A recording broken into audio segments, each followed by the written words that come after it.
Élection toujours, il n'y aura pas de participation accrue de femmes lors de prochains scrutins.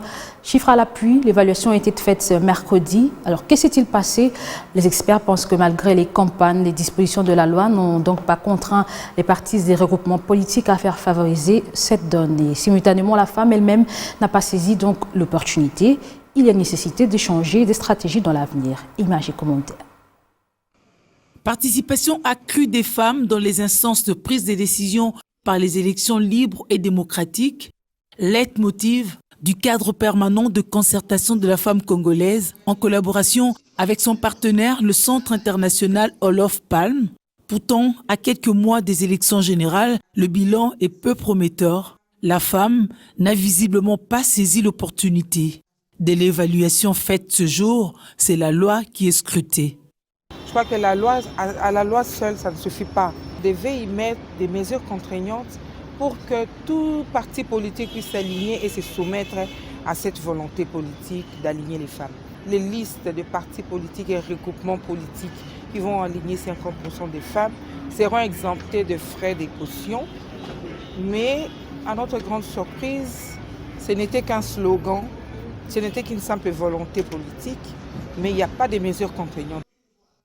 Après l'autopsie, des mots ont été relevés dans le chef de la femme et des projections faites. Unanimement, les participants ont renvoyé la responsabilité à la femme quant à son leadership.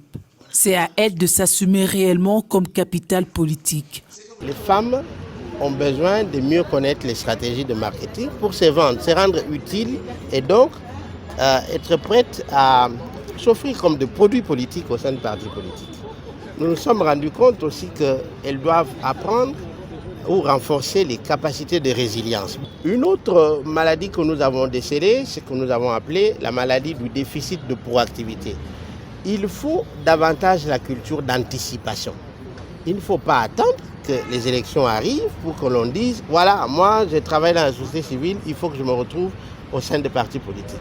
Après des sensibilisations, des accompagnements et autres motivations, il apparaît clair et net que la femme n'a pas saisi la balle du bon côté.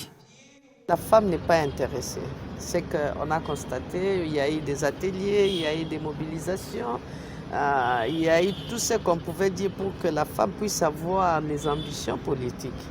Mais la femme elle-même, je m'excuse, je suis une femme, c'est limite au niveau des lectrices. Au lieu que ce soit elle-même qui est candidate, qu'on vote aussi pour elle. Les femmes elles-mêmes n'aiment pas entrer dans les partis politiques à cause de tout ce qu'on peut dire d'elle. Parce que quand une femme entre en politique, d'emblée on dit oui, c'est une femme légère, oui, elle ne pourra plus s'occuper de son ménage, oui, elle ne pourra plus être à l'air à la maison parce que, comme vous le savez, surtout les réunions des partis politiques se passent très tard.